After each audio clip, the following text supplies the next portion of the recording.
Assalamualaikum warahmatullahi wabarakatuh. Selamat siang pemirsa, apa kabar Anda siang hari ini? Semoga selalu sehat dan terus bersemangat. Karena seperti biasa hari ini Rehana Mejia dan juga Nadila Salih kembali hadir menyapa Anda di Apa Kabar Indonesia Siang, yang tentunya kami akan menghadirkan sejumlah kabar-kabar menarik dan penting untuk Anda. Betul sekali, ini ada kabar yang menyayat hati ya, karena di Bekasi ada anak yang diketahui ini melakukan pelecehan seksual. Tapi nanti kita akan dalami bersama dengan KPAI seperti apa pemirsa.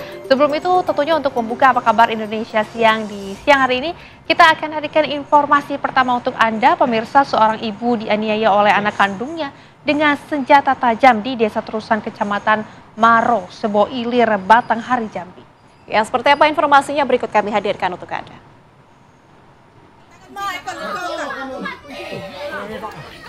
Inilah aksi warga yang berusaha merebut sebilah pisau dari tangan pelaku penganiayaan terhadap ibu kandungnya di Desa Terusan, Kecamatan Maro, Sebo Ilir, Kabupaten Batanghari, Jambi. Saat terjadinya rebutan pisau, tangan sang ibu kandung terluka parah akibat terkena sabetan pisau pelaku. Sang ibu pun langsung dilarikan ke puskesmas terdekat untuk mendapatkan perawatan medis. Pelaku menganiaya ibunya lantaran tidak diberi uang untuk bermain judi online dan membeli narkoba. Pelaku yang emosi langsung mengamuk dan mengambil sebilah pisau dari dalam rumah, lalu menyerang kedua orang tuanya. Teriakan histeris sang ibu di lokasi kejadian tersebut mengundang warga sekitar untuk berdatangan. Warga pun langsung mengamankan pelaku. Ayah kandung pelaku mengaku kalau anaknya tersebut memang sering meminta sejumlah uang ke ibunya untuk bermain judi online. Sepengetahuan Bapak, ini anak itu memang sering minta duit atau macam mana ini? Ada sering di mamanya. Oh, kalau digunakan untuk apa tahu Bapak? Untuk nyelot lah. Oh, jadi slot ya. Sering berarti Pak, tiap hari? Akhirnya tiap hari, paling 2 hari ya eloknya. Kalau tidur lah eloknya itu. Kini pelaku yang masih di bawah umur ini masih menjalani pemeriksaan di Polsek Maro, Sebo Ilir. Dari Batanghari, Jambi, Tarmizi, TV One mengabarkan.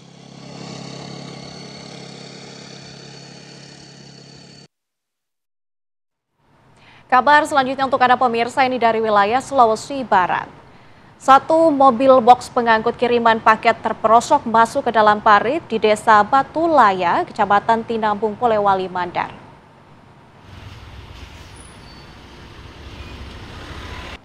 Penyebab terjadinya kecelakaan tunggal ini diduga lantaran sopir mengantuk setelah melakukan perjalanan cukup jauh dari Makassar, Sulawesi Selatan menuju Mamuju, Sulawesi Barat.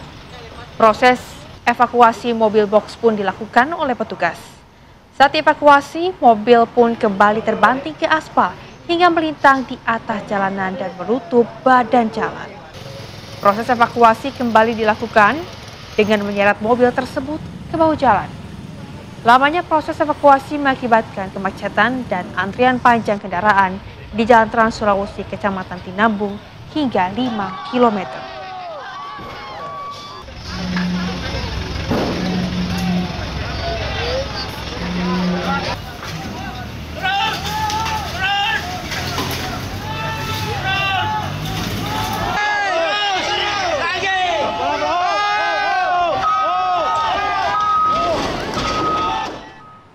Pemirsa, kita hadirkan informasi lainnya untuk Anda. Tumpukan sampah nampaknya pemirsa menggunung di salah satu TPS, tepatnya yakni adalah di Sukahaji, Babakan Ciparai, Kota Bandung, Jawa Barat. Ya pemirsa, warga pun keluhkan kondisi penumpukan sampah tersebut karena menimbulkan bau tak sedap.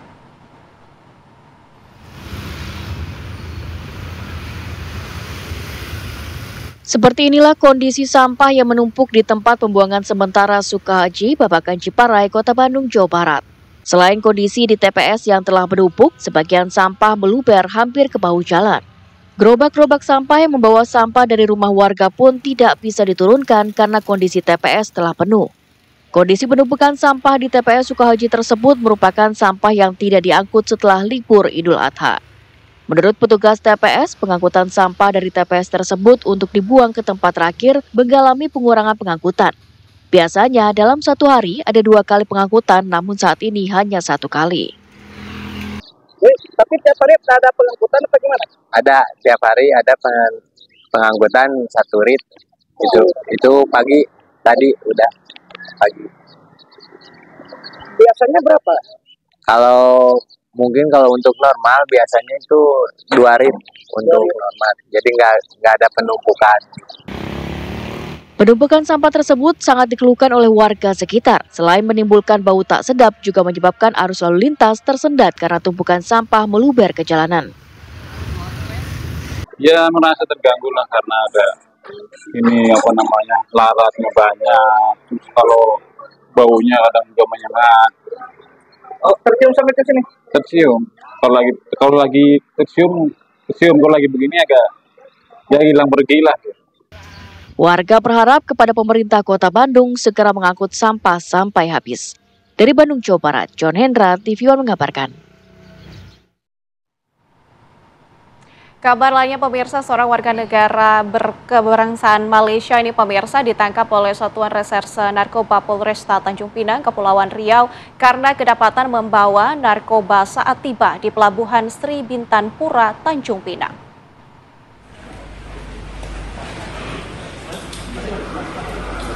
WNA asal Malaysia ini tidak berkutik ketika ditangkap Satuan Reserse Narkoba Polresta Tanjung Pinang saat baru tiba di Pelabuhan Sri Bintan Pura, Tanjung Pinang, Kepulauan Riau.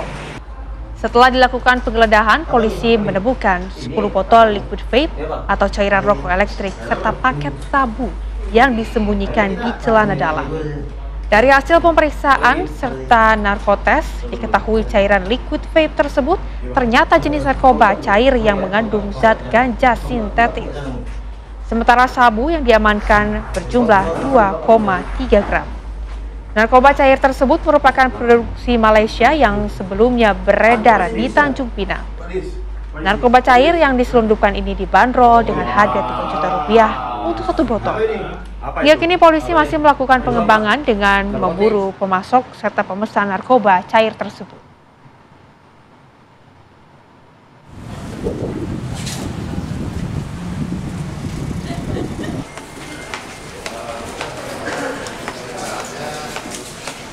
Jadi kami berapa kali? Oh, Gelapnya sama isinya sekalian ya Dan ya. Kita hadirkan informasi lainnya untuk Anda pemirsa mengenai jemaah yang tertipu. Menipu puluhan wisatawan religi, pasangan suami istri sekaligus pemilik travel diciduk Satreskrim Polresta Bandara Soekarno-Hatta di kediamannya di Jakarta. Kedua pelaku menjanjikan perjalanan religi ke Mesir, Israel, dan juga Jordania. Dokumen-dokumennya ada nggak Pak Landes? Sejumlah petugas Satreskrim Polresta Bandara Soekarno-Hatta menggeledah kantor travel di Bilangan, Jakarta. Dalam penggeledahannya, kepolisian mendapati sejumlah alat bukti seperti dokumen, koper, kaos, dan sejumlah barang bukti lainnya. Petugas menetapkan 2 tersangka, LS dan HA, pasangan suami istri sekaligus pemilik travel Pesona Tour. 50 peserta wisatawan religi mengaku kesal akibat tak kunjung diberangkatkan, padahal para korban sudah menyetorkan uang masing-masing senilai Rp40 juta ke pemilik travel untuk tujuan wisata religi ke 3 negara. Mirisnya lagi, 50 orang peserta dari berbagai daerah mulai dari Jawa, Sumatera hingga Papua telah datang ke Terminal 3 Bandara Soekarno-Hatta dan menemui fakta bahwa tiket penerbangan yang dijanjikan tidak ada. Total kerugian dari korban mencapai lebih dari Rp2 miliar. Bahwasanya kita sudah siap untuk berangkat. Kemudian informasi adalah diawali dengan adanya keributan ya di Terminal 3. Ternyata setelah kita tanyakan bahwa mereka itu disuruh oleh kedua pelaku ini untuk datang ke Terminal 3 untuk sorenya rencananya mau berangkat ke Doha. Nah, ternyata setelah kita datang ketahuanlah permasalahan sebenarnya bahwa mereka ini dijanjikan untuk berangkat wisata religi ke 3 negara, tetapi sampai dengan waktu yang ditentukan mereka tidak bisa menunjukkan tiket keberangkatan, paspor, dan lain sebagainya. Kami hadirkan kabar lainnya untuk Anda pemirsa. 5 desa di Kecamatan Tanawawo, Kabupaten Sika, Nusa Tenggara Timur terisolir akibat jalan putus dan longsor pasca diguyur hujan selama 3 hari terakhir.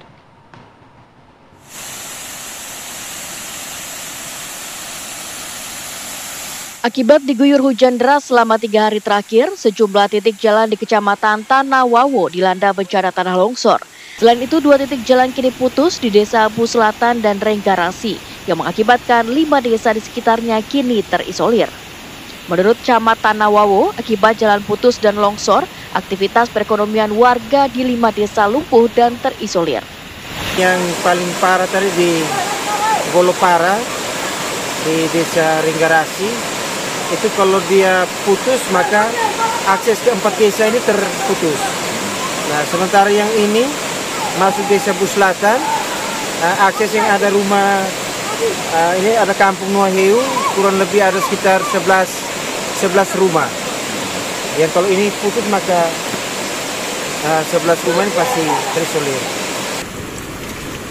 Sejumlah warga yang terkena dampak jalan putus berharap pemerintah segera memperbaiki jalan, baik yang putus maupun di lokasi longsor. Berarti masyarakat yang di atas tidak bisa aktivitas sama sekali? Memang tidak bisa. Mau jalan ini longsor. Harapan Bapak apa nih? Bapak tolong segera kerja ini, segera supaya kali bisa lewat, bisa bantu masyarakat. Ini masyarakat susah kalau tidak bantu ini. Selain longsor dan jalan putus, juga terjadi banjir deras yang memaksa pengendara sepeda motor harus dibantu sejumlah warga saat melintas. Dari Sika NTT, Taufik Kopan, TV One mengabarkan. Pemirsa, seorang pasien yang merupakan korban dari kecelakaan lalu lintas yang terjadi di Brebes, Jawa Tengah tidak boleh menggunakan ambulans milik rumah sakit. Pasien kritis, orang nanggung.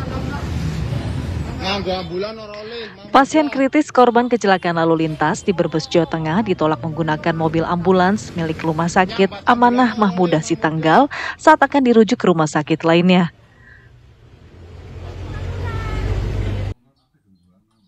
Ustadz Ruswad, seorang imam masjid di Dukuh Siramin, Desa Slatri, Kecamatan Larangan, Kabupaten Brebes, Jawa Tengah, akhirnya menggunakan mobil bak terbuka untuk menuju rumah sakit yang dirujuk Rumah Sakit Amanah Mahmudah Sitanggal. Saat itu dari pihak keluarga meminta dan memohon untuk memakai ambulan dan bahkan sempat mau ngasih uang supaya oke lah itu buat beli bensin untuk ambulannya.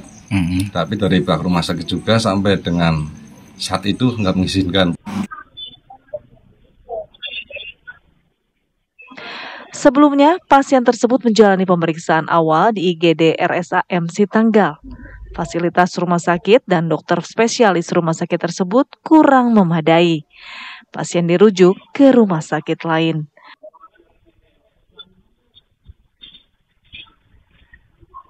Ketika mereka minta ambulan, informasi yang kita terima di media itu mereka tidak bisa mendapatkan layanan itu, Pak. Alasannya apa, Pak? Ya, jadi karena pertimbangan tadi untuk segera karena ada waktu untuk segera dapat bisa mendapatkan penunjang tadi dan spesialis lain, itu jadi pertimbangannya waktunya cepat. Kalau untuk memakai ambulan karena itu tuh harus harus ada persiapan seperti pemasangan infus, obat dimasukkan, dan kalau ada cedera-cedera gitu ditahan gitu, kalau ada retak apa dijahit dan lain-lain, dan ada konsul ke dokter spesialis, dan ada juga harus menghubungi rumah sakit lain yang akan dituju untuk rujukan ini. Jadi membutuhkan waktu yang lebih lama.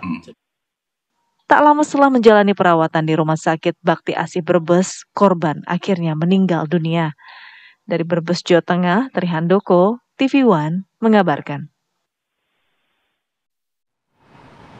Pemirsa, diduga tertekan dan malu lantaran wajahnya mirip pelaku pencurian yang videonya viral. Seorang ibu muda di Ponorogo, Jawa Timur nekat mengakhiri hidupnya dengan menegak racun rumput. Oh iya. Rekaman CCTV seorang ibu mengenakan jilbab diduga pelaku pencurian di salah satu lapak penjual baju di Pasar Legi, Ponorogo, Jawa Timur. Video menyebar dan viral di media sosial. Tampak jelas wajah pelaku, pakaian, dan ciri lainnya. Usai video ini viral, Yulianti, 30 tahun, asal warga Desa Tatung, Kecamatan Balong, Ponorogo, nekat menenggak racun. Nyawa ibu satu anak ini tidak tertolong. meski sempat mendapatkan perawatan di RSUD Harjono, Ponorogo. Diduga Yulianti tertekan dan malu lantaran wajahnya mirip pelaku pencurian uang dan ponsel di Pasar Legi, Ponorogo. Ya karena itu anak saya, Pak. Karena itu anak saya, masalahnya itu betul apa enggak, itu betul-betul anak saya atau bukan. Seharusnya saya tuh nggak terima, cuma dikarenakan sudah terjadi, ya apa boleh buat, ya harus ditahan, gitu aja. Sementara Polsek Balong dan Satreskrim Polres Ponorogo masih melakukan penyelidikan dan meminta keterangan sejumlah pihak terkait peristiwa tersebut. Sampai saat ini kita masih belum mendapatkan keterangan itu. Jadi kita perlu melakukan penyelidikan penyebab yang bersangkutan, mungkin ada surat wasiat atau pesan kepada yang lain. Setelah kita mendapatkan itu, kita bisa menyampaikan kenapa yang bersangkutan. Warga menyayangkan kejadian ini. Mestinya kasus pencurian tersebut dilaporkan ke pihak kepolisian dan bukan langsung diviralkan. Karena sanksi sosial usai video tersebut viral menimbulkan dampak besar. Dari Ponorogo, Jawa Timur, Aris Tikno, TV One, mengabarkan. Dan tentunya pemirsa, usai jeda Apa Kabar Indonesia Siang akan kembali lagi menemani Anda dengan serangkaian informasi lainnya sesaat lagi untuk Anda. Tetaplah bersama kami.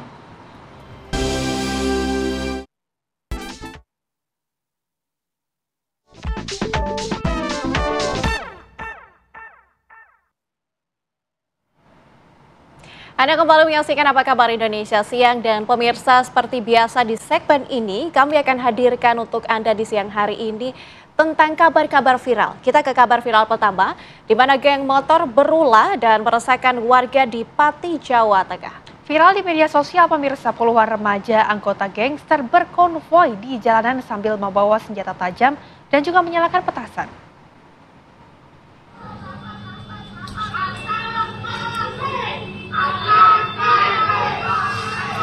Sebuah video amatir merekam konvoi puluhan anggota gangster di Desa Cengkal Sewu, Kecamatan Sukolilo, Pati, Jawa Tengah yang meresahkan warga. Tidak hanya mengacungkan senjata tajam, mereka juga menyalakan petasan. Selang beberapa saat kemudian, para anggota gangster itu berlarian menyerang kelompok gangster lainnya. Usai viral di media sosial, Satreskrim Polresta Pati langsung melakukan penyelidikan, mengamankan 12 anggota gangster serta sejumlah senjata tajam. 9 anggota gangster merupakan kelompok yang sempat viral melakukan konvoi di Desa Cengkal Sewu, Kecamatan Sukolilo, Kabupaten Pati. Kemudian 3 anggota lainnya merupakan anggota gangster yang beraksi di tempat yang berbeda. Kita bisa berhasil mengamankan malam minggu itu 6 orang, kemudian 3 orang hari Senin malamnya, kemudian kita masih dalami. Yang jelas ada 1 pelaku yang sudah sampaikan beliaunya Bapak Kapolres dengan membawa sajam. Sementara yang lainnya masih kita dalami, karena memang dia hanya supaya konten aja. Kemudian pelakunya juga anak-anak semua, jadi nanti kita mungkin edukasi, orang tuanya kita panggil dan seterusnya. Ironisnya, belasan anggota gangster itu berusia remaja dan masih berusia anak-anak. Anggota gangster yang kedapatan memiliki dan membawa senjata tajam dijerat dengan Undang-Undang Darurat dengan ancaman hukuman 9 tahun penjara. Aparat Polresta Pati meminta masyarakat untuk meningkatkan kewaspadaan dan melaporkan kepada pihak kepolisian bila ada anggota gangster yang berkeliaran di jalanan. Dari Pati, Jawa Tengah, Abdul Rohim, TV One mengabarkan.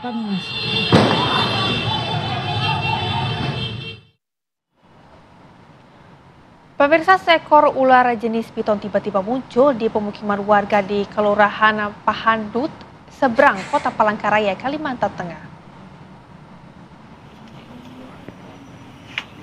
Warga di permukiman di Jalan Pierre Tandean, Kelurahan Pahandut, seberang Kota Palangkaraya heboh saat muncul ular piton sepanjang 4 meter.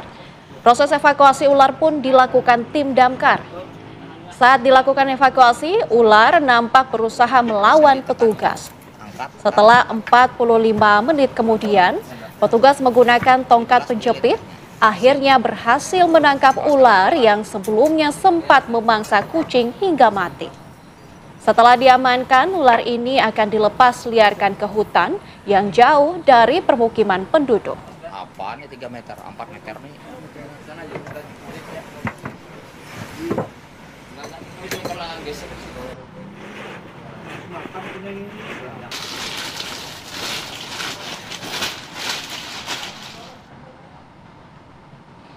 Pemirsa, ada kabar menarik untuk Anda. Pemerintah Kota Gorontalo menghadirkan program syar'i untuk membantu warga kurang mampu yang akan menikah di KUA.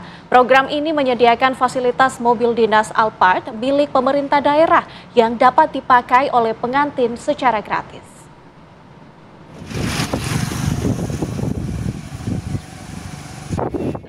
Proses pelaksanaan akad nikah di KUA Kecamatan Dungingi, Kota Gorontalo tampak berbeda pada umumnya. Pasalnya, pemerintah Kota Gorontalo menyediakan fasilitas mewah berupa mobil dinas Alphard yang disediakan gratis untuk pengantin. Seperti yang dirasakan pasangan pengantin Idrus Hasan dan Rosdiansyah Abbas. Mereka mengaku senang dan baru pertama kali menaiki mobil mewah tersebut. Diketahui mobil Alphard ini merupakan mobil dinas Wali Kota Gorontalo yang dipinjamkan kepada warga kurang mampu yang akan menikah sebagai mobil pengantin. Selain mendapatkan buku nikah, pengantin juga langsung menerima KTP dan kartu keluarga baru dari Dinas Dukcapil Kota Gorontalo. Hal ini mempermudah pengantin sehingga tidak perlu lagi mengurus dokumen kependudukan di kantor Dukcapil. Alhamdulillah merasa terbantu dengan pelayanan ini dari Wali Kota, terutama untuk mobil Alphard. Untuk pertama kalinya orang naik itu mobil. Kemudian ucapan terima kasih juga kepada Bapak Wali Kota atas program yang telah dilaksanakan. Fasilitas mobil pengantin mewah kepada warga kurang mampu baru digencarkan pemerintah setempat di bulan Juni 2025. Kebijakan ini dipadukan dengan program nilai syar'i yang artinya nikah balainan syahdu ramah dan indah. Pelayanan yang kita berikan tidak hanya pelayanan yang biasa-biasa saja, tetapi adalah pelayanan yang melebihi dari ekspektasi. Alhamdulillah, oleh Bapak Wali Kota, beliau sangat mensupport, bahkan menambahi apa yang bisa kami lakukan hanya dengan sekedar ramah kepada mereka, tidak hanya sekedar ruang pelaksanaan akad ini kami dekor sedemikian rupa supaya tidak kalah juga dengan tempat lain, tetapi Pak Wali Kota menambahi dengan mobil Alphard beliau dipakaikan sebagai kendaraan khusus bagi pengantin yang menikah di balai nikah ini. Program nilai syar'i merupakan program yang digagas oleh Kantor Kementerian Agama Kota Gorontalo dalam rangka memberikan pelayanan yang tidak hanya biasa saja, tapi pelayanan yang melebihi ekspektasi. Dari Gorontalo, Kadek Sugiarta, TV One mengabarkan. Elit dabu ti oto Mengiring rasa? Baulang.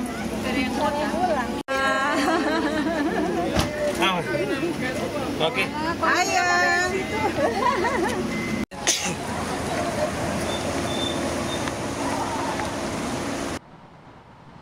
Pemirsa, untuk mengetahui seperti apa sebetulnya rasanya menikah di KUA dengan fasilitas mobil mewah, saat ini kita sudah terhubung pemirsa dengan salah satu pengantin, yaitu adalah Pak Idrus Hasan. Selamat siang, Mas Idrus. Iya, selamat siang. Halo Mas Idrus. Iya, baik. Mas Idrus, iya, halo, selamat siang. Berbahagia ya. Dan juga kami ucapkan semoga sakinah, mawaddah dan warohmah. Mas Idrus, mungkin bisa diceritakan ini pengalamannya menikah, terus kemudian juga naik Alphard. Seperti apa nih Mas Idrus? Alhamdulillah, pas dari Bapak Wali Kota Kano, saya sungguh kaget memang. Pas sudah naik Alphard itu dijemput dari pulangnya dan KUA, di pakai Alphard. Saya justru besar kaget dan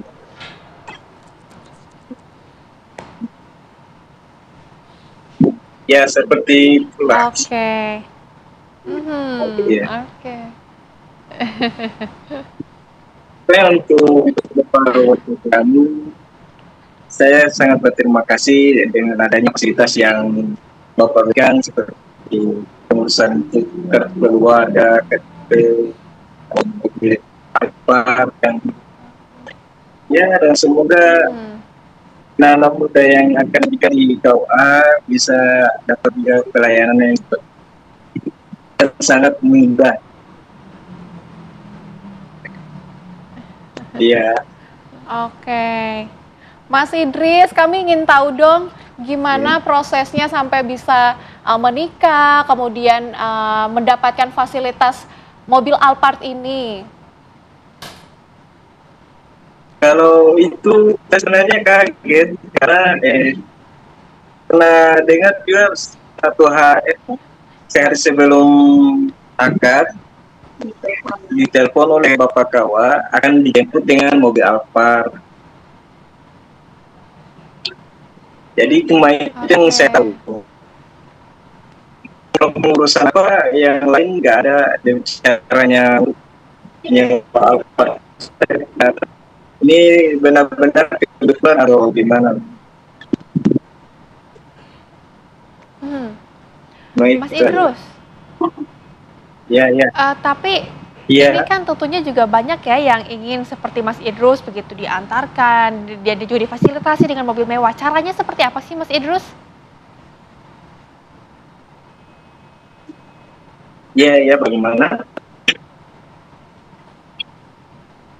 Ya, halo, bagaimana?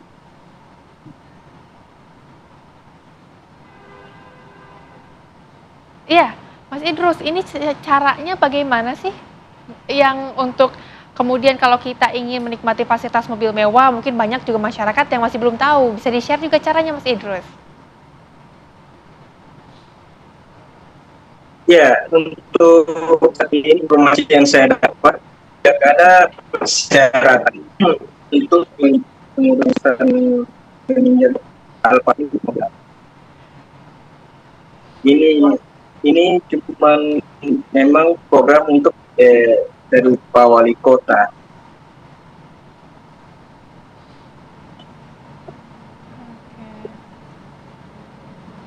Oke. Ya.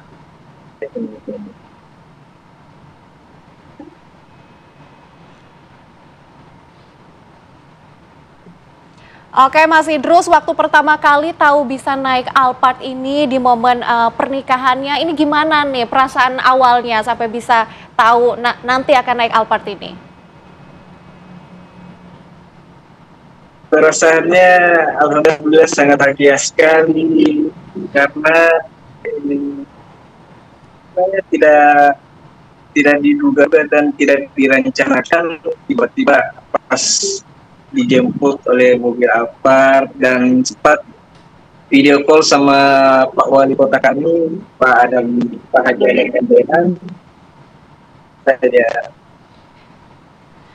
Baik, Mas Idrus, terima kasih banyak sudah bercerita bersama dengan kami di Apa Kabar Indonesia Siang. Sekali lagi kami mengucapkan selamat atas pernikahannya, semoga sakinah, mawaddah dan juga warahmah. Amin ya rabbal alamin. Sehat selalu Mas Idrus dan istrinya. Dan pemirsa,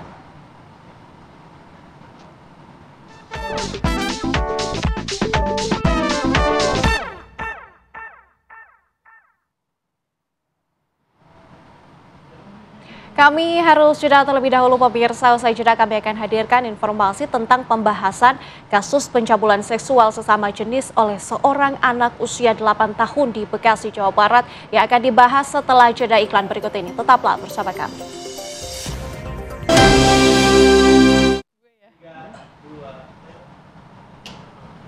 Pemirsa, kasus pencabulan seksual sesama jenis oleh seorang anak usia 8 tahun di Bekasi, Jawa Barat mendapatkan sorotan tajam dari warganet.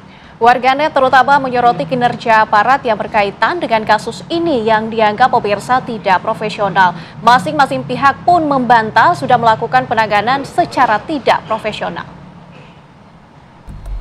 Pernyataan mengenai penanganan kasus yang dianggap tidak profesional dalam kasus pelecehan seksual sesama jenis oleh seorang anak usia 8 tahun di Bekasi, Jawa Barat dilontarkan salah satu orang tua korban yang baru berusia 7 tahun. Tak cuma polisi, keluarga juga merasa kasus yang menimpa anak mereka itu disepelekan oleh Dinas Pemberdayaan Perempuan dan Perlindungan Anak DP3A Kota Bekasi. Tapi DP3A Kota Bekasi membantah tudingan tersebut.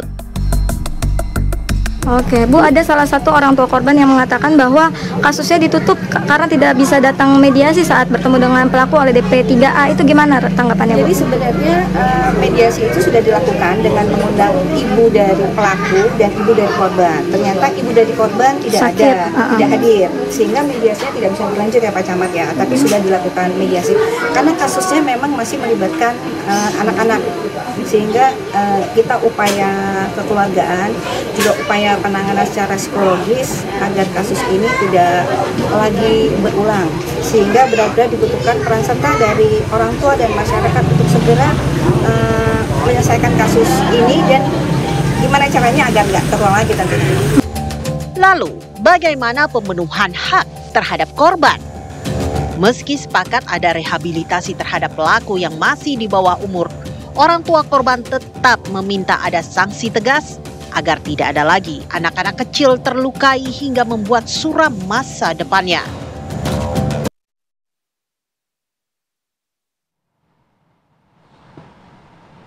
Pemirsa, untuk membahas kasus pencabulan seksual sesama jenis oleh seorang anak yang masih berusia 8 tahun di Bekasi, Jawa Barat, saat ini kami sudah menghadirkan di studio ada Ketua KPI Indonesia, Ibu Ai Mariati Soliha. Selamat siang Ibu, terima kasih sudah berkenan hadir bersama kami. Ibu, kalau melihat kasus ini dari KPAI, apakah menganggap sistem perlindungan terhadap anak-anak di Indonesia ini sudah cukup untuk menjangkau kasus-kasus seperti ini, Bu? Ya, tentu yang sangat prihatin adalah anak korban ya, dan dilakukan oleh anak lagi. Betul. Tentu ini memiliki eskalasi yang sangat kompleks ya, baik itu penanganannya, pola penegakan hukum ya seperti tadi, kemudian juga relatif harus mengumpulkan seluruh pihak gitu dalam mencari penyelesaian ya. Tetapi yang paling utama tentu semua pengaduan, ini yang saya treat dari awal, semua pengaduan baik itu dari orang tua ya, dari keluarga korban, itu harus diterima oleh berbagai pihak ya, terutama apabila sudah ke kepolisian misalnya, sudah ke DP3AKB tadi ditunjukkan ke KPAD misalnya atau ke KPAI, itu harus diterima seluruhnya. Tidak boleh ada situasi yang terkesan ditolak ya, dipending gitu dan lain sebagainya. Karena perspektif awal ketika ada kasus, ketika ada pelaporan, yaitu perspektif korban. Bagaimana kita mendahulukan perlindungan terhadap korban. Nah, saya kira dengan kasus ini ada situasi ya yang harus kita kembalikan pada porsi bagaimana kita memberi dukungan pada semua pelaporan dari masyarakat, dari siapapun yang itu berkaitan langsung dengan situasi perlindungan anak. Itu yang pertama. Yang kedua, tentu KPAI menaruh perhatian pada anak korban, pelaku, dan saksi. Ini yang juga kita semua harus edukasinya lebih meningkat lagi ya. Bahwa betul ketika di usia 12 tahun ke bawah itu memang ada perlakuan khusus dalam Undang-Undang Sistem Peradilan Pidana Anak ya. Bahwa mereka ini adalah anak-anak yang dalam tanda petik menjadi berkonflik atau pelaku gitu. Itu memiliki proporsi hukum yang memang sudah diatur dalam aturan perundangannya. Mengapa? Karena dia memiliki kapasitas ya, ruang lingkup, kemudian tumbuh kembang yang itu membutuhkan perlindungan itu gitu. Tetapi tentu kembali lagi situasi perlindungan yaitu bagaimana memastikan anak-anak korban mendapatkan ya ruang laporan, kemudian dukungan, perlindungan, dan juga rehabilitasi. Ini yang tentu saja bagian penting dari case-case yang masuk di KPAI, terutama bagaimana anak menjadi korban, baik itu pelakunya orang dewasa maupun anak lagi. Bu Ai, tapi kalau dari KPAI sendiri untuk memastikan bahwa hak-hak korban ini terpenuhi, seperti apa langkah-langkah yang telah dilakukan, Bu? Ya, tentu ketika pengaduan masuk dan sudah terjadi gitu ya, peristiwa yang ada di berbagai daerah, kami melakukan langkah-langkah koordinasi, sinkronisasi, dan pengawasan yang kami lakukan itu meminimalisir tingkat hambatan-hambatan yang dialami oleh korban.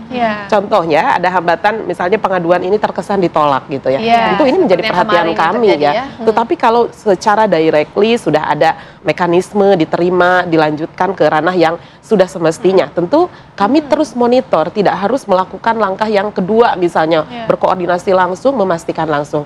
Tetapi ketika ada indikasi-indikasi yang tidak memberi dukungan pada korban, maka KPAI akan melakukan langkah-langkah yang itu tentu saja dilindungi oleh undang-undang ya, memanggil berbagai pihak gitu, mengkoordinasikan seluruhnya, lalu juga mengambil rekomendasi supaya ditindaklanjuti. Nah tentu dari hasil itulah kira-kira dari persentase yang dimunculkan ke KPAI dari seluruh laporan ya, di tahun-tahun sebelumnya misalnya di 2023, 2024 kami berhasil mengidentifikasi siapa misalnya yang paling banyak teradukan anak-anak kita ya menjadi korban itu di usia 9 sampai 11 tahun, Mbak. Itu anak-anak yang sangat besar sekali menjadi korban, dan kita lihat tadi ya bahkan lebih kecil lagi yang menjadi korban ya, dan pelakunya malah anak di usia 8 tahun misalnya. Lalu diantaranya siapa sih pelakunya gitu ya? Kalau ini kan korban yang tadi saya sampaikan ya, itu ternyata di usia 40 sampai 50 tahun. Tapi apakah ada anak-anak juga yang menjadi pelaku? Ada, persentasenya memang di bawah 3% ya. Nah ini mungkin perhatian besar kita semua tentu bahwa perlindungan anak ini selain penerimaan seluruh instansi ya, terutama yang memiliki leading sektor pengaduan, juga langkah-langkah rehabilitasi dan bagaimana penanganan supaya sesuai dengan aturan perundangan. Oke, Bu Ai, sebenarnya bagaimana sih penanganan kasus ini kalau pelakunya ini masih anak-anak? Ini bagaimana penanganannya? Iya, tentu kita juga tidak akan pernah tahu kalau tidak ada pengaduan ya, sekali lagi gitu. Kecuali mungkin ada hal-hal yang bisa ditanyakan, ini benar nggak sih misalnya, itu harus segera kita respon juga. Nah ketika anak kita mengalami situasi, mungkin ini saya bersyukur dan berterima kasih ya kepada orang tua yang dengan gigihnya ya saya memberikan apresiasi, menyampaikan informasi ini, kemudian barulah semua pihak saya kira juga sudah melakukan langkah-langkah koordinasi. Ini harus kenali pada anak itu misalnya ngompol, Mbak. Mengompol lagi di usia yang sudah bukan waktunya dia ngompol ya, atau sering ngigo ya, bahkan menerima hadiah atau sesuatu yang sulit dia jelaskan. Lalu ada ketakutan misalnya bertemu dengan seseorang. Nih dalam kasus ini anak-anak kelihatannya dia nggak mau ke masjid ya, si korban ini. Bahkan yang biasanya rajin sholat Jumat, dia merasa sangat trauma. Biasanya dengan semangat, kok orang tua aneh, kenapa dia nggak mau? Berarti kan ada sesuatu di TKP ini, ada apa gitu ya. Muncul pertanyaan. Betul. Nah ini harus kita kenali sebagai orang tua. Lalu misalnya ada anak yang betul-betul tidak ingin bertemu dengan seseorang. Kadang kita orang dewasa, ayo nah ini keluargamu, ada rasa takut yang sebenarnya mungkin belum diceritakan oleh dia belum mampu menyampaikan, tapi sesungguhnya gitu ada traumatis pertama yang dia alami dan itu belum mampu dijelaskan. Barulah ada dialog ini, memang ada pengakuan orang tua menyampaikan. Nah ini memang betul harus diadukan, kemudian di situ ada penerimaan dari layanan. Ya, layanan ini nih, yang pertama adalah kesehatan. Jadi mengetahui itu bukan hanya kebutuhan visum, tapi benarkah terjadi penetrasi, terjadi percobaan, terjadi pada anak ini sudah jiwanya ini sudah betul-betul dilanda sebuah peristiwa yang harus dia alami pendalaman yang lebih ya. Betul. Nah, selanjutnya setelah itu memang ada fase pengobatan, perawatan gitu ya, sampailah pada rehabilitasi psikososial, kebutuhan pendamping hukum. Saya kira ini juga penting ya disampaikan. Nah, siapa yang memfasilitasi itu? Penyelenggaranya adalah DP3AKB dan layanannya ada di UPTD PPA. Jadi unit layanan pengaduan pemulihan terintegrasi terpadu ya di kota kabupaten, di provinsi. Lalu juga ada tempatnya sebagai balai rehabilitasinya, rumah aman rehabilitasinya. Ini yang kemudian diberikan layanan ini kepada anak-anak korban. Dalam konteks ini tentu kami pun merekomendasi pelaku yang anak ini juga diberikan rehabilitasi. Ya, karena saya sebetulnya sedang masih menunggu laporan atau lapsosnya gitu ya, litmasnya, penelitian masyarakat oleh PK Bapas. Anak-anak ini, anak pelaku ini dari keluarga, dari situasi dan juga kondisi seperti apa. Karena kemungkinan mereka di luar pengawasan orang tua, kemungkinan tidak mampu mengendalikan di mana pubertas itu harus dia terjemahkan. Ya, bisa kita bayangkan, Mbak. Kita aja ibaratnya yang dengan orang tua cukup dekat ya, misalnya saya, itu kan malu bertanya atau merasa canggung. Ini seorang anak laki-laki yang mungkin kurang mendengarkan anaknya, mungkin pengawasannya juga tidak ada, lalu anak laki-laki ini juga tidak mengetahui dirinya ini sedang fase pubertas ini, kenapa ya aku tertarik dengan sesama jenis misalnya. Nah, ini tentu saja sisi pertimbangan yang itu juga berkaitan pro justisia ya pada sistem peradilan pidana anak tadi. Tapi Bu Ai, ini kan kita memiliki UU diversi ya. Apakah UU diversi ini juga bisa diaplikasikan ke dalam kasus ini, Bu, untuk menanganinya? Iya, diversi itu kan memang rohnya dari Undang-Undang Sistem Peradilan Pidana Anak ya, dengan pendekatan restorasi justice ya. Artinya menjauhkan dari sistem pidana formal ya, dan restorasi itu mencari titik temu jalan keluar supaya anak-anak yang terlibat baik itu korban, pelaku dan bahkan saksi itu mendapatkan rehabilitasi dan bahkan reunifikasi penerimaan dari keluarga, masyarakat serta dunia pendidikan mereka gitu. Nah, ini tentu dilihat dari batas usia di bawah sekurang-kurangnya 14 tahun gitu ya, dan juga memiliki ada laporan tadi ya, penelitian masyarakat yang menunjukkan memang ada situasi dan kondisi yang anak-anak ini kemudian menjadi menjadi pelaku itu, bahkan di belakangnya dia pernah menjadi korban dan lain sebagainya. Tentu ini hal-hal yang kami kira ya dalam kasus ini mari sama-sama ya kita letakkan ya anak korban, anak pelaku, anak saksi ini sebagai penerima atas rehabilitasi dan terutama anak korban kita ya, sehingga kami sangat mengapresiasi, monggo silakan laporkan ya, karena hari ini harus diobati, hari ini harus rehabilitasi sehingga memutus mata rantai kekerasan yang khawatir terjadi lagi di masa yang akan datang. Oke, Ibu. Artinya rehabilitasi ini bukan hanya ditujukan kepada korban saja, tetapi juga kepada pelaku karena emang usianya juga masih 8 tahun. Bagaimana Ibu caranya agar kita bisa memastikan proses rehabilitasi yang dilakukan kepada dua anak ini, pelaku maupun korban, bisa berjalan dengan maksimal, Ibu? Ya, setelah dari kesehatan tadi, itu ada identifikasi pasti ya secara medik, lalu ditingkatkan pada kebutuhan intervensi baik itu secara psikologis dan sosial. Ya, jadi memang ini kebutuhan ahli, psikolog forensiknya gitu ya, kemudian psikolog klinisnya, lalu sejauh mana kebutuhan dia, misalnya kalau dibentuk dalam bentuk terapi lah yang kita kenal gitu ya, ada yang sampai misalnya berapa kali, berapa minggu, berapa bulan gitu, tetapi capaian-capaian atas kembali rasa percaya diri ya, penyembuhan atas organ reproduksi, kemudian dia bisa kembali bersosialisasi, ini yang paling penting.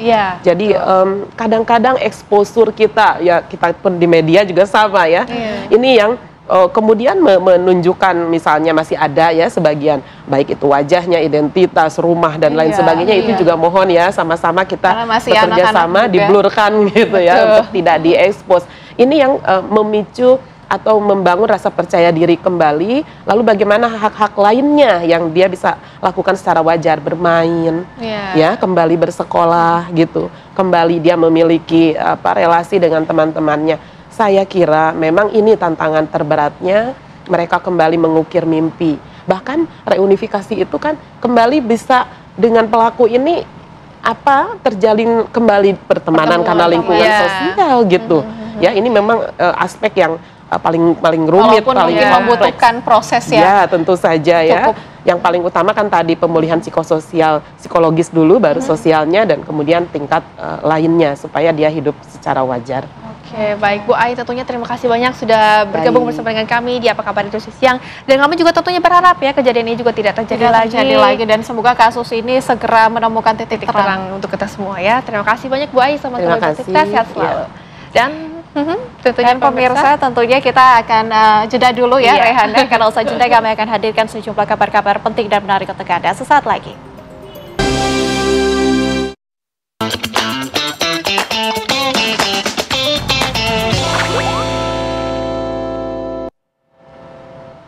Pemirsa, Anda masih bersama kami di Apa Kabar Indonesia Siang. Ini niat baik menolong orang yang kesusahan. 3 bocah ABG asal Garut, Jawa Barat justru pemirsa menolong kawanan pencuri spesialis rumah kosong dan berakhir diperiksa oleh polisi. Namun berkat keterangan ketiga bocah tersebut, pelaku pencurian berhasil ditangkap polisi.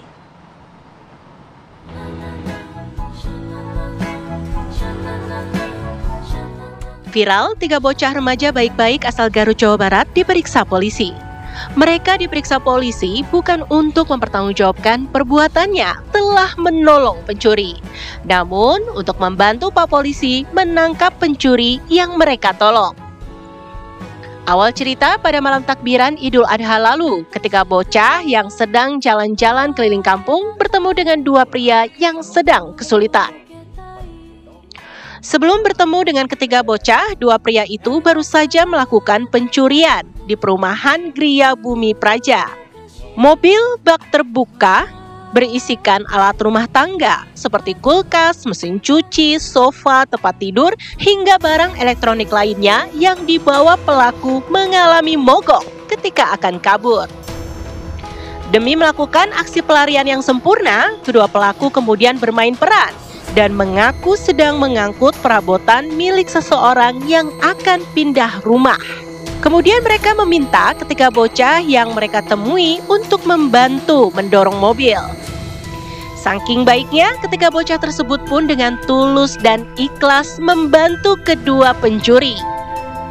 Ketiga bocah tersebut bahkan diberi upah masing-masing Rp5.000. Tak hanya ketiga bocah, seorang satpam perumahan pun bahkan terpedaya dan ikut mendorong mobil pencuri. Kasus ini viral lantaran paman dari salah satu bocah memposting kisah tersebut ke media sosial. Keponakan sang pengunggah beserta kedua temannya dipanggil polisi untuk dimintai keterangan. Berkat keterangan ketiga bocah dan seorang satpam, polisi akhirnya berhasil menangkap kedua pelaku di rumahnya masing-masing. Setelah ngambil barang penuh, keluar mobil, kendaraan tidak bisa nyala, tidak bisa hidup mesinnya karena katanya informasi habis baterai, habis aki. Lalu minta bantuan kepada pemuda-pemuda atau anak yang sekitar di situ, termasuk satpam juga ada ikut mendorong. Setelah laporan dari korban, langsung kita melakukan penangkapan.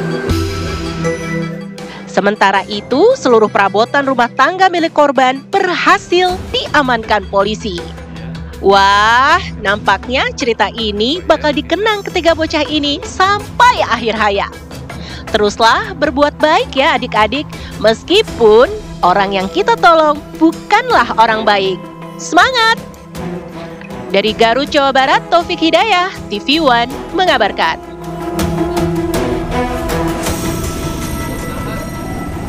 Dan pemirsa, untuk lebih mendalami lagi mengenai kasus ini, kami sudah terhubung di siang hari ini dengan Ibtu A. Hermawan selaku Kapolsek Trenggalek. Selamat siang Pak Hermawan. Selamat siang Pak Rehan, Pak Nadila. Baik Pak Hermawan, ini mungkin bisa diceritakan awal kejadiannya seperti apa Pak? Ya, selamat siang. Assalamualaikum warahmatullahi wabarakatuh. Izin Bapak Kapolres Garut. Jadi kejadiannya malam takbiran Idul Adha, kebetulan ada yang mengaku kepada warga sekitar akan pindahan karena rumahnya sudah dijual. Jadi barang-barang diangkut pakai kendaraan pickup. Begitu barang sudah full, penuh, kendaraannya tidak bisa starter karena habis baterainya. Itu si pelaku minta bantuan kepada anak-anak, ada yang sekitar di situ, juga ada satpam yang ada di sekitar perumahan tersebut. Begitu didorong, setelah didorong nyala, langsung meninggalkan tempat gitu saja. Setelah besoknya jam 10.30 pemilik mengetahui bahwa rumahnya sudah dibobol begitu. Oke, Pak Hermawan, kita juga ingin tahu ini dari pihak kepolisian mengetahui awal mula kasus ini dari mana? Apakah memang ada pelaporan yang dilakukan atau gimana, Pak? Ya, kebetulan pemilik lapor tahunya diketahuinya jam 20.45 esok harinya, hari Sabtu, laporan ke Polsek Tarogongkaler, begitu disidik sama Kanit Reskrim dan personil Tarogongkaler. Kebetulan barang-barang yang dijual melalui online, si pemilik ya mengetahui bahwa barang-barang tersebut merasa miliknya. Maka dari itu dari screenshotan kita lacak, langsung deteksi ke TKP, ternyata satpam ya bercerita malam pernah membantu mendorong kendaraan yang mengangkut barang-barang pemilik rumah tersebut. Begitu diidentifikasi di pemilik kendaraan pertama oleh Reskrim dan anggota Tarogongkaler, pemilik kendaraan dulu yang diperiksa diinterogasi berita acara mengarah kepada satu lagi berdua yang melakukannya. Langsung kurang dari 24 jam pelaku sudah ditangkap. Oke, Pak, tapi kan ini yang menjadi menarik adalah ada anak-anak begitu ya yang membantu pencuri ini. Nah, ini keterangannya seperti apa Pak dari anak-anak tersebut? Apakah memang membantu ini dari hati begitu melihat kondisi mobilnya atau gimana keterangannya, Pak? Ya, memang anak-anak tersebut yang waktu melihat kendaraan mereka berdua, pelaku dua-duanya mendorong karena mungkin tidak bisa nyala. Anak-anak yang baik hati itu inisiatif mendorong, termasuk satpam juga ikut mendorong sehingga sampai mobilnya bisa nyala. Oke, Bapak, tapi alhamdulillah akhirnya karena adanya bocil-bocil ini, pihak kepolisian pun bisa menangkap para pelaku, begitu ya Pak? Iya, kami juga klarifikasi kepada bocil-bocil itu, termasuk satpam, begitu diklarifikasi yang ada di yang jual online itu, diperlihatkan screenshot-nya, si anak tersebut mengiyakan dan membenarkan bahwa pelaku yang tadi malam yang dibantu oleh anak-anak itu mereka yang membawa barang-barang rumah tangga tersebut. Baik, Pak Hermawan, terima kasih banyak sudah bercerita dan juga bergabung bersama dengan kami di Apa Kabar Indonesia Siang, dan semoga ya ini juga menjadi salah satu motivasi untuk para bocah-bocah di luar sana agar membantu ya, dan harus berhati-hati juga ya. Tapi di sisi lain harus hati-hati juga. Terima kasih Pak Hermawan, selamat kembali beraktivitas. Ya, terima kasih Pak Rehana, Pak Tegas, semoga sehat selalu.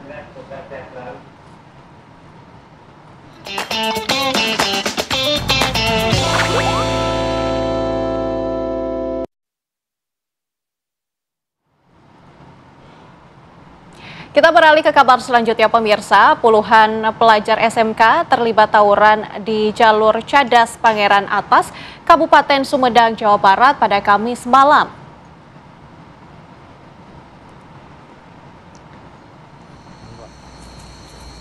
Pemirsa, belasan pelajar diamankan polisi dari tempat persembunyiannya usai tawuran sesama pelajar di kawasan jalur Cadas Pangeran Atas, Kabupaten Sumedang, Jawa Barat pada hari Kamis malam.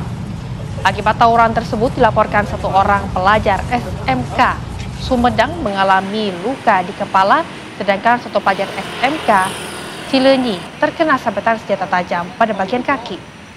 Selain mengamankan senjata tajam berupa celurit, polisi juga mengamankan 15 pelajar SMK yang terlibat tawuran. Sementara pemirsa, pelajar yang melarikan diri ke arah Bandung masih dalam pengejaran Polres Sumedang.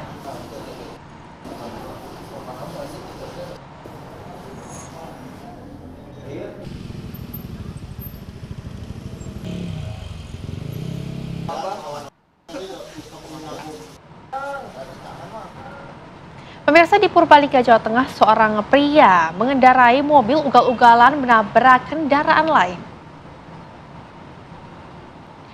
Usai menabrak 6 kendaraan di Jalan Raya Kalimana, pemirsa, di Purbalingga, mobil warna putih berhenti setelah terperosok ke selokan. Julian Egi Prasetya, 21 tahun, warga Kalibogor, Kabupaten Banyumas, pengemudi mobil tersebut sebelumnya memacu kendaraannya dengan kecepatan tinggi lalu menabrak 4 mobil dan 2 motor.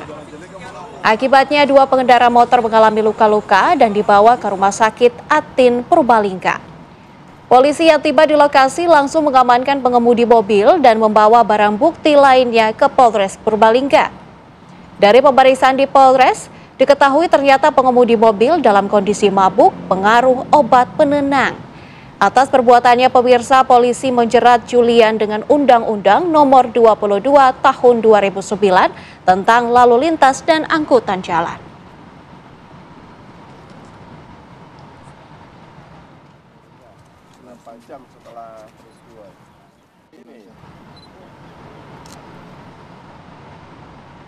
Dan pemirsa, kami harus jeda terlebih dahulu. Usai jeda kami akan hadirkan informasi yang menarik dan juga penting lainnya untuk Anda. Sesaat lagi. Masih bersama Rehana dan juga Nadila, pemirsa, kita hadirkan informasi lainnya untuk Anda. Presiden Prabowo Subianto menerima sambungan telepon dari Presiden Amerika Serikat Donald Trump pada hari Kamis malam.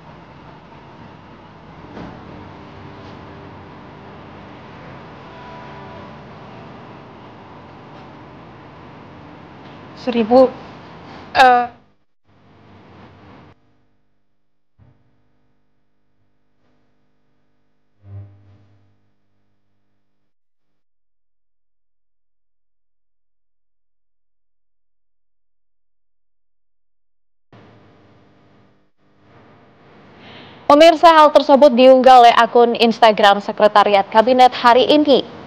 Dalam keterangannya, akun @sekretariatkabinet mengungkap jika kedua pemimpin saling menanyakan kabar serta perkembangan terkini baik di Amerika maupun di Indonesia.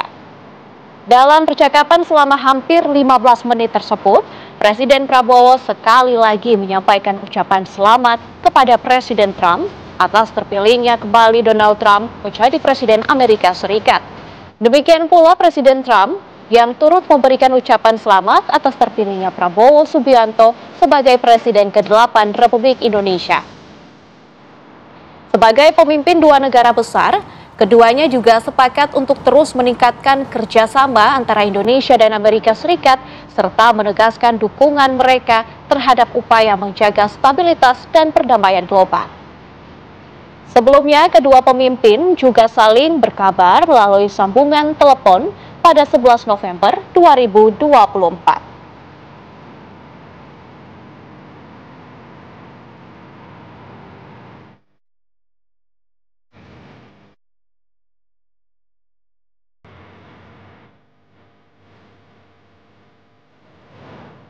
Kabar selanjutnya, pemirsa, dalam penutupan konferensi infrastruktur internasional, Presiden Prabowo Subianto mengungkap bahwa pemerintah akan segera memulai untuk pembangunan proyek tanggul raksasa atau Giant Seawall di pantai utara Jawa. Kami hadirkan informasinya untuk Anda saat ini.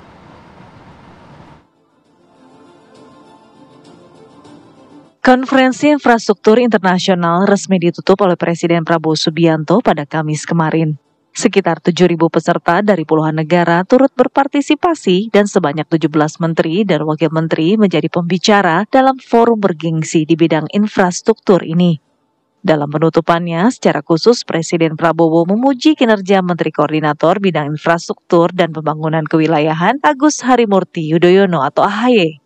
AHY dinilai mampu menerjemahkan arahan dan petunjuk mengenai pembangunan infrastruktur Indonesia.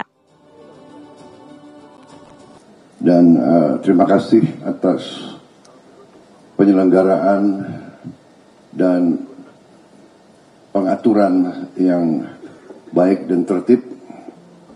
Juga terima kasih atas sambutan Saudara Menko.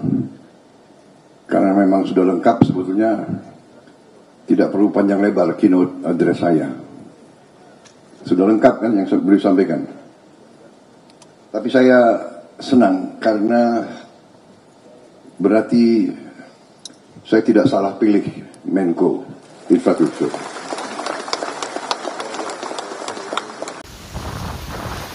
Dalam acara tersebut, Prabowo juga mengumumkan pemerintah akan segera memulai pembangunan proyek tanggul raksasa atau Giant Seawall sepanjang 500 km di pantai utara Pulau Jawa. Anggaran yang dibutuhkan untuk pembangunan Giant Seawall mencapai 80 miliar dolar Amerika atau 165,5 triliun rupiah. Untuk itu pemerintah pusat berencana patungan dengan pemerintah Provinsi DKI Jakarta untuk mewujudkannya. Tim TV One mengabarkan. Dimohon berkenan yang terhormat Presiden Republik Indonesia untuk berfoto. Dan tentunya pemirsa, usai jeda apa kabar Indonesia Siang akan kembali menemani Anda dengan sejumlah informasi lainnya. Tetaplah bersama kami sesaat lagi.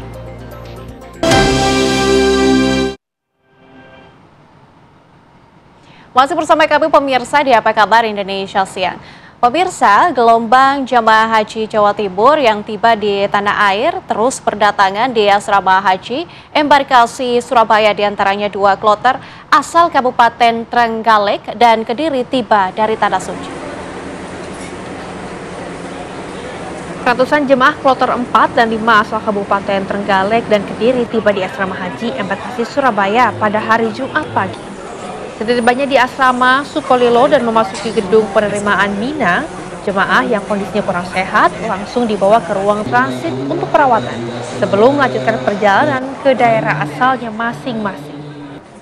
Salah seorang di antara mereka adalah jemaah haji tertua bernama Sukarti.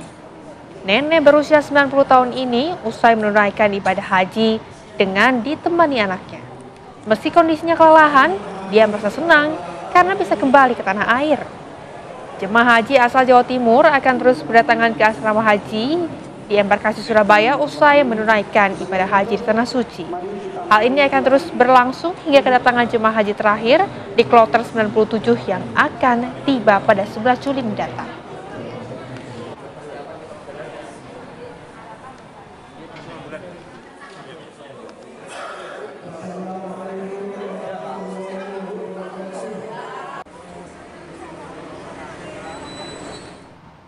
Pemirsa, seorang pasien kritis korban kecelakaan lalu lintas di Brebes, Jawa Tengah tidak boleh menggunakan ambulans milik rumah sakit. Pasien kritis orang nanggung. Pasien kritis korban kecelakaan lalu lintas di Brebes, Jawa Tengah ditolak menggunakan mobil ambulans milik Rumah Sakit Amanah Mahmudah Sitanggal saat akan dirujuk ke rumah sakit lainnya.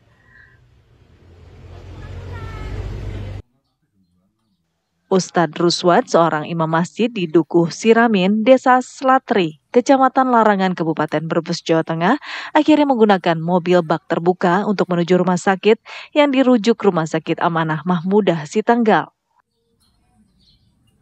Saat itu dari pihak keluarga meminta dan memohon untuk memakai ambulan dan bahkan sempat mau ngasih uang supaya oke lah itu buat beli bensin untuk ambulannya. Tapi dari pihak rumah sakit juga sampai dengan saat itu nggak mengizinkan. Sebelumnya, pasien tersebut menjalani pemeriksaan awal di IGD RSAM Sitanggal. Fasilitas rumah sakit dan dokter spesialis rumah sakit tersebut kurang memadai. Pasien dirujuk ke rumah sakit lain.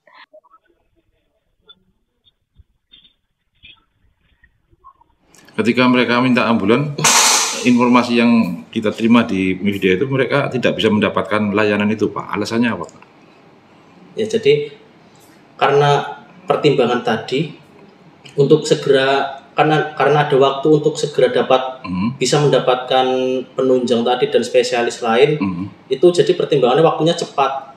Kalau untuk memakai ambulan karena itu tuh harus harus ada persiapan seperti pemasangan infus, obat dimasukkan, dan kalau ada cedera-cedera gitu ditahan gitu, kalau ada retak apa dijahit dan lain-lain, dan ada konsul ke dokter spesialis, dan ada juga harus menghubungi rumah sakit lain yang akan dituju untuk rujukan ini. Jadi membutuhkan waktu yang lebih lama. Tak lama setelah menjalani perawatan di Rumah Sakit Bakti Asih Brebes, korban akhirnya meninggal dunia. Dari Brebes, Jawa Tengah, Trihandoko, TV One mengabarkan. Kita ke kabar selanjutnya, datang dari wilayah Pati, Jawa Tengah. Pemirsa, geng motor berulah dan meresahkan warga di Pati, Jawa Tengah viral di media sosial. Puluhan remaja anggota gangster berkonvoi di jalanan sambil membawa senjata tajam dan menyalakan api.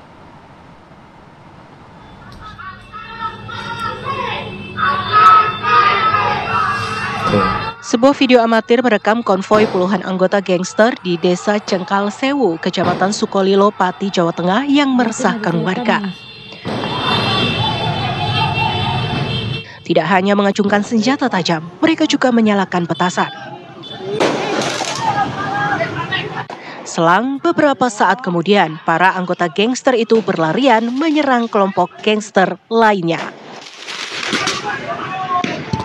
Usai viral di media sosial, Satreskrim Polresta Pati langsung melakukan penyelidikan, mengamankan 12 anggota gangster serta sejumlah senjata tajam. 9 anggota gangster merupakan kelompok yang sempat viral melakukan konvoi di Desa Cengkal Sewu, Kecamatan Sukolilo, Kabupaten Pati. Kemudian 3 anggota lainnya merupakan anggota gangster yang beraksi di tempat yang berbeda. Kita bisa berhasil mengamankan malam minggu itu 6 orang, kemudian 3 orang hari Senin malamnya, kemudian kita masih dalami. Yang jelas ada 1 pelaku yang sudah sampaikan beliaunya Bapak Kapolres dengan membawa sajam. Sementara yang lainnya masih kita dalami, karena memang dia hanya supaya konten aja. Kemudian pelakunya juga anak-anak semua, jadi nanti kita mungkin edukasi, orang tuanya kita panggil dan seterusnya. Ironisnya, belasan anggota gangster itu berusia remaja dan masih berusia anak-anak.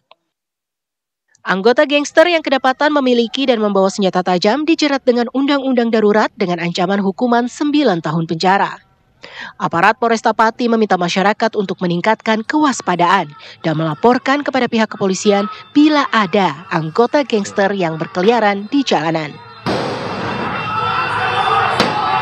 Dari Pati, Jawa Tengah, Abdul Rohim, TV One mengabarkan.